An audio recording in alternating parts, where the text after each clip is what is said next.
真濟食薰的人認為講，我佇咧食薰和其他人有啥物地帶咧？事實上，這二手薰、三手薰攏會影響到別人的健康。台北市長蔣萬安要來推動無薰城市，今個再宣布講，打算甲中山抑閣有西門商圈設戶外負壓食薰區。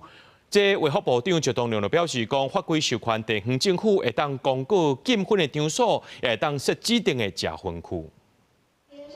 要做無薰的城市，台北市府鎖定人較濟中山商圈，抑閣有西門商圈，分別要設1間到3間負壓式的食薰室，相關單位已經去會勘。從延後大街開始到台北燈節，下一個階段我們就會選在人潮眾多的中山商圈以及西門商圈，評估設置戶外負壓吸煙區。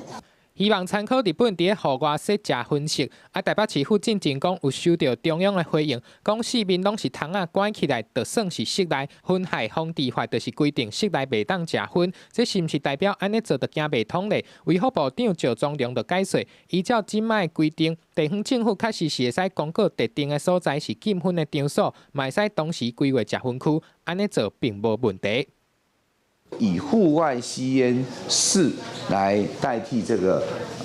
指定吸煙區，我講與法並無不合。在戶外設定室內的一個密閉式的吸煙室，我們發現很多的國家其實是沒有這樣設置的。民間團體認為，即賣也無任何室內清淨空氣的系統是會使完全過濾薰害。若戶外食薰室，這毋是必要的，更加會增加第一線人員受到薰害風險。依照世界衛生組織的建議，應該佇咧人無遐尼濟的所在來設儲薰桶。最近這幾年開始穿的電子薰甲加熱薰，嘛是無薰城市管理的時陣，應該愛思考的另外一個問題。記者綜合報道。